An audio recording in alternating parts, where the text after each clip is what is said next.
આ 200 ગ્રામ મેથીના કુરિયા ખાલી ગરમ તેલ હિંગથી સાદા વઘારેલા છે 200 ગ્રામ. ગળી કેરીના અથાણા માટે છે મસાલો. અને આ 50 ગ્રામ મેં ધાણાના કુરિયા લીધા છે. જો આપણે ધાણાના કુરિયા વઘારીએ ને તો એ બળી જાય છે ને કાળા પડી જાય છે, એટલે આપણે ધાણાના કુરિયા નહીં વઘારવાના. આ તજ લવિંગનો પાવડર છે, વરિયાળી છે,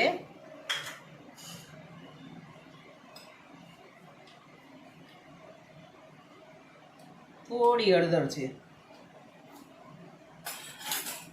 આ ગોળ કેરીના અથાણામાં મીઠું નહીં નાખવાનું તો પાણી થાય.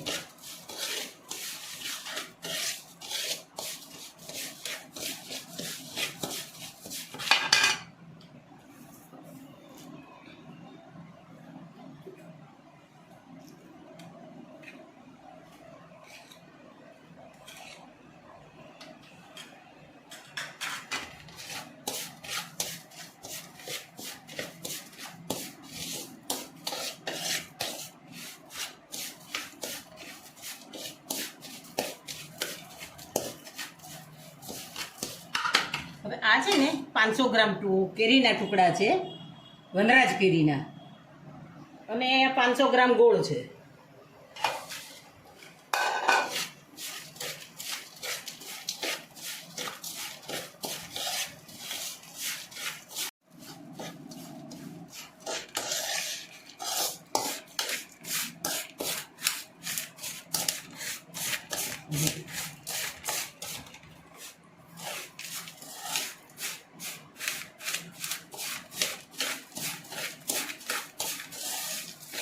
હવે આપણે અંદર કેરી ઉમેરી દઈએ.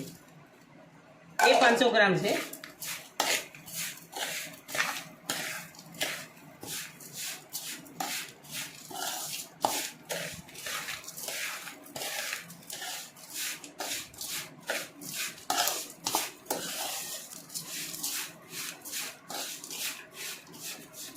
હવે આ છે ને આપણે 2 દિવસ પછી જ બરણીમાં ભરવાનું, કારણ કે હલાવતા રહીએ ને તો ગોળ આપણો ઓગળી જાય, એટલા માટે 2 દિવસ પછી આપણે બરણીમાં ભરીશું.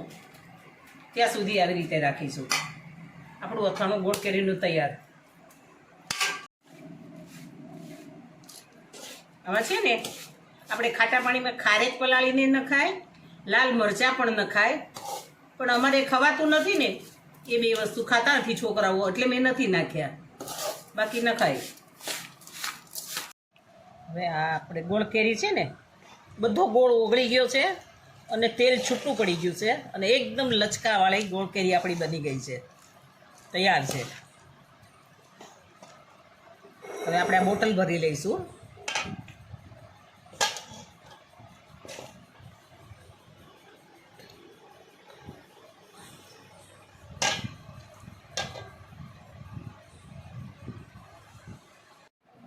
હવે આપણું અથાણું આ તૈયાર થઈ ગયું ગોળ કેરીનું. આ બરણી ભરી લીધી છે, એકદમ સરસ તેલ ઉપર આવીને ગોળ ઓગળી ગયો છે બધો. અથાણું તૈયાર.